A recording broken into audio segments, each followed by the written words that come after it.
my name is Emma and I'm from Denmark and I'm here at Gujarat Kite Festival. It's my first time here and I landed yesterday, so this is so new for me. But even though it's new, it's beautiful. It's very colorful and people are very kind. કેમ છો Ahmedabad international kite festival 2024 અને એમ studio સુરતના આ વિડીયોમાં આપનું હાર્દિક સ્વાગત છે. તો આજે આપણે આવી ગયા છે આ કાઇટ ફેસ્ટિવલ જોવા માટે. આ કાઇટ ફેસ્ટિવલ અમદાવાદ રિવરફ્રન્ટ ખાતે આવેલ છે, જેની વિઝિટ અથવા જોવાનો કોઈ ખર્ચ નથી કે કોઈ ટિકિટ નથી. વિનામૂલ્યે તમામ લોકોને એન્ટ્રી આપવામાં આવશે. તો આપ અને આપના પરિવાર સાથે અહીંયા આવીને કાઇટ ફેસ્ટિવલને માણી શકો છો. તો તમે જોઈ શકો છો આપણે એન્ટ્રી કરીએ છીએ.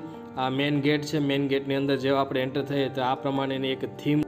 આજે તારીખ છે 7 અને રવિવાર, સમય છે બપોરના 11. તમે જોઈ શકો છો ઘણા બધા લોકો પ્રથમ દિવસે જ મુલાકાત કરવા આવી રહ્યા છે. જેવા અંદર એન્ટર થઈએ તો આપણી ડાબી સાઈડ એક ખાવા પીવાના ઘણા બધા હવે સ્ટોલ લાગેલા છે. તો અહીંયા જે સ્ટોલ લાગેલા છે તો તમારે ખાવા પીવાની પણ ચિંતા કરવાની જરૂર નથી. અહીંયા તમે ખાઈ પી શકો છો અને કાઇટ ફેસ્ટિવલનો આનંદ પણ માણી શકો છો. સુંદર મજાની થીમોથી આ બનાવવામાં આવેલો કાઇટ ફેસ્ટિવલને તમે આનંદ કરી શકો છો. પણ પતંગ ચગાવતી વખતે પક્ષીઓનું પણ ખાસ ધ્યાન રાખવું પડે છે. એના માટે સેવ બર્ડ એવી એક થીમ પણ તૈયાર કરવામાં આવેલી છે. પક્ષીઓનું પણ ખાસ ધ્યાન રાખવું જોઈએ. આ કાઇટ ફેસ્ટિવલની અંદર પતંગને અનુલક્ષીને ઘણી બધી પતંગ માટેની એવી થીમ તૈયાર કરવામાં આવેલી છે કે જે કલરફુલ છે. તમે જોઈ શકો છો થીમની આજુબાજુ ઘણા લોકો ફોટો પણ પાડી રહ્યા છે, સેલ્ફી લઈ રહ્યા છે, પોતાની યાદોને કેમેરામાં કેદ કરી રહ્યા છે. તમે જોઈ શકો છો ઘણી બધી એવી થીમ છે. વિદેશના મહેમાનો પણ તમને દેખાઈ રહ્યા છે. બધા લોકો આ એન્જોય કરી રહ્યા છે અને એ કાયપો જ છે. જ્યારે આપણે પતંગ કટ થાય ત્યારે બૂમો પાડતા હોય છે, એના માટેની પણ એક ખાસ એ કાયપો છે એવી એક થીમ બનાવવામાં આવેલી છે. તમે જુઓ. તો ચાલો આપણે હવે વધારે વાર નથી લગાડવી. જે મુખ્ય વાત છે જે કાઇટ ફેસ્ટિવલ 2024 એમાં કેટલા દેશમાંથી લોકો આવ્યા છે અને કેટલા પતંગબાજો આવ્યા છે, તો એનો જવાબ છે 55 કન્ટ્રીમાંથી પતંગબાજો આવ્યા છે. અને એ પતંગબાજો 155 પતંગબાજોએ એમાં પાર્ટિસિપેટ કર્યું છે. તો વિદેશથી આવેલી પતંગ કેવી હોય છે, કેવી રીતે ચગાવવામાં આવે છે, દરેક વસ્તુ હું તમને એક એક પતંગના વિડીયો સહિત તમને બતાવીશ. તો વિડીયોના અંત સુધી બન્યા રહો. મિત્રો તમે જોઈ શકો છો 10 થી 15 લોકોનું ગ્રુપ એક ગુલાબી કલરના મહાકાય વિશાળ પતંગને ચગાવવા માટે ખૂબ મહેનત કરે છે. 15 થી 20 મિનિટ સુધી આ પહેલાં પતંગને ચકાસણી કરેલી છે અને એને પહેલાં બરાબર દોરીઓ બાંધેલી છે કે નહીં ચેક કરીને ત્યારબાદ આ મહા મહેનતે પતંગ ચગ્યો છે. એના પછી આ ઘણા બધા લોકો જે નિહાળી રહ્યા છે એ લોકો મનોરંજન મેળવે છે અને ખૂબ ખુશ થાય છે. પતંગને ચગાવવા માટે ખૂબ મોટી મહેનત કરવી પડે છે. વિદેશથી લોકો જે આવેલા છે, જે મહેમાનો છે, પતંગબાજો, જે આપણા અમદાવાદમાં આવીને અહીંયા આવી સરસ મજાની ઘણી બધી પતંગો ચગાવે છે. આનાથી થોડીક સાઇઝમાં નાના પતંગો થોડાક ઇઝીલી ચગી જતા હોય છે, પણ આ જે મોટો પતંગ છે તે સામે હવાનું પણ દબાણ એટલું હોય છે, તો પ્રેશર પણ વધારે હોય છે અને વધારે ખૂબ તાકાતની જરૂર પડતી હોય છે. આ ગ્રાઉન્ડની અંદર ઘણી બધી વિશાળકાય પતંગો પણ બીજી ચગવાની છે અને ચગી રહી છે. તો તમને આગળ તમે વિડીયોમાં જોતા રહો. તમને ઘણી બધી પતંગ બતાવવાનો છું. લોકોને ચગાવવાની સ્ટાઇલ પણ અલગ અલગ હોય છે. એક દોરીની જગ્યાએ ઘણી પતંગ એવી 2 દોરીથી અને પ્રોપર સ્ટીયરિંગ મીન્સ હેન્ડલ એવું હોય છે જેનાથી ચગાવવામાં આવે છે. તો વિડીયોમાં તમે જોતા રહો અને વિડીયોના અંત સુધી બન્યા રહો. જો તમે અમારી ચેનલ પર નવા છો તો ચેનલને લાઇક કરો, શેર કરો અને સબસ્ક્રાઈબ કરો. અને વિડીયોના અંતમાં તમને આ બધી પતંગોમાંથી તમને સૌથી વધારે કઈ પતંગ ગમી અને આ ફેસ્ટિવલ તમને કેવો લાગ્યો એ કોમેન્ટ કરો અને તમારા શહેરનું નામ પણ કોમેન્ટ કરો, જેથી અમને ખબર પડે તમે કયા શહેરમાંથી અમે વિડીયો નિહાળો છો. દરેક પતંગબાજોને ખાસ પ્રકારના કલર આજ તમે જોઈ શકો છો એવા ટેન્ટ આપવામાં આવેલા હોય છે. દેશ પ્રમાણે અલગ અલગ ટેન્ટ છે. લાઇનમાં 55 દેશના મહેમાનો જ્યારે આપણે અહીંયા આવ્યા છે ત્યારે દરેક સ્ટોલની અંદર, દરેક ટેન્ટની અંદર તેઓ પોતાના પતંગ અને ફિરકી અને ચગાવવા માટેનો બીજો જરૂરી અન્ય સામાન પણ તેમાં રાખતા હોય છે અને તેઓ એમાં બેસતા હોય છે અને તેઓ પોતાનું ખાવાનું પણ એમાં ખાતા હોય છે. રહેવાની વ્યવસ્થા તેઓ બહારની હોટલમાં રહેતા હોય છે, પણ પતંગ ચગાવવાના સમય દરમિયાન તેઓ અહીંયા ગ્રાઉન્ડમાં એની આ વ્યવસ્થા હોય છે. તમે જોઈ શકો છો ઘણા બધા એવા અલગ કલરના પતંગો આમાં ચગી રહ્યા છે.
From where you said?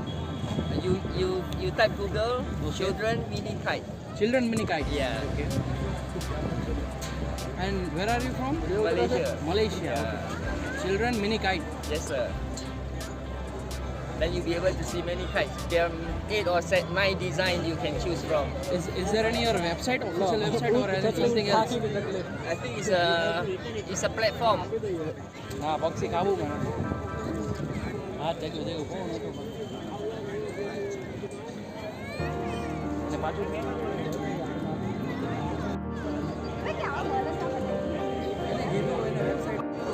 આ ફેસ્ટિવલની અંદર સૌથી વધારે પતંગ જો કોઈને ગમ્યો હોય તો છે ઇન્ડિયા અને ભગવાન શ્રી રામના થીમવાળો આ એક પતંગ છે અને બીજો પણ એવો જય શ્રી રામ લખેલો પતંગ છે એ પણ તમને બતાવીશ. તમે જોઈ શકો છો ઘણા બધા પતંગ રસિયાઓ આ પતંગના ફોટા પાડે છે અને પતંગ સાથે સેલ્ફી લે છે.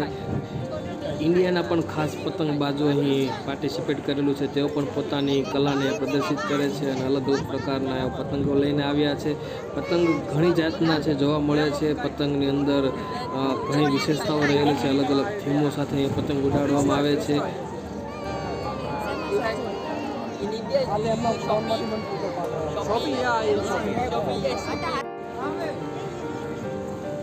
મિત્રો આ ગુલાબી કલરનો જે ગોળ વિશાળ મહાકાય પતંગ ફરીથી ચગાવવામાં આવ્યો છે અને લોકો બૂમા બૂમ કરી રહ્યા છે અને જોઈને ફોટા પણ પાડી રહ્યા છે અને મજા પણ કરી રહ્યા છે. જુઓ ખૂબ જ મજાનો સુંદર પતંગ ફરીથી ચગાવવામાં આવ્યો છે.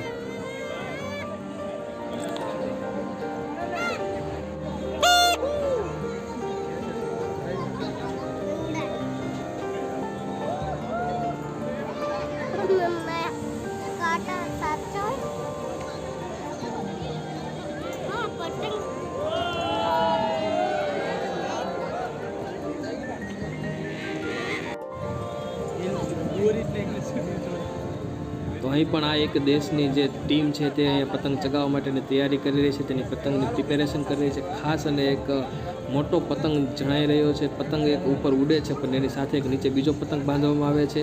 તેની અંદર જ્યારે હવા ભરાય ત્યારે એ પણ ઉડશે. એની થીમ તમે જોઈ શકો છો શાર્કની એવી થીમ છે.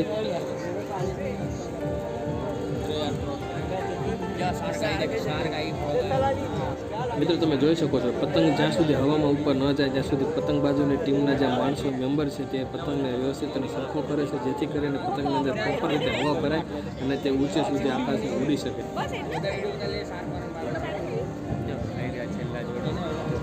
પવન આવે ને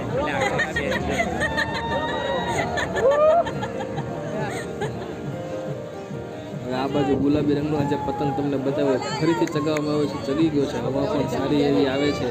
પતંગને કાબૂમાં રાખવો પણ ખૂબ જ જરૂરી છે. તો 10 થી 12 લોકો પતંગને સામાન્ય શક્તિ એવી રીતે ખેંચે છે જેનાથી એ કાબૂમાં આવી શકે. લોકો નીચે લટકી પણ જાય છે. દોરી સાથે ટીંગાઈ પણ જાય છે. ત્યારે પતંગને કાબૂમાં લઈ શકે છે. પણ પતંગને કાબૂમાં લાવવો થોડો અઘરો છે.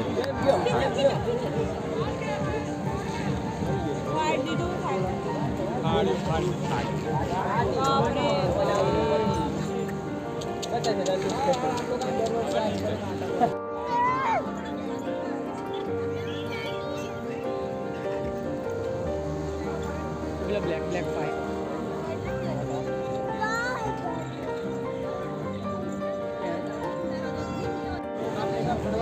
उसके सार का दो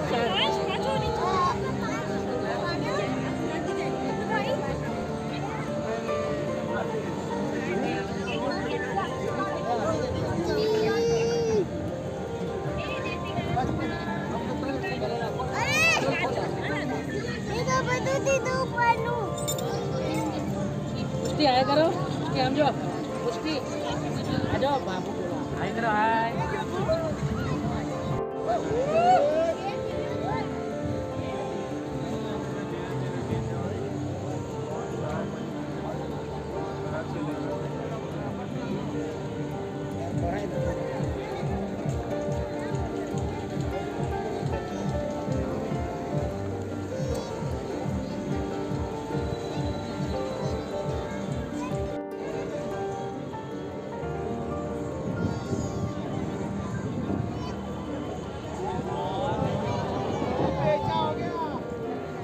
હવે એનું વજન જુઓ.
ક્યાં ગઈ એની ઉપર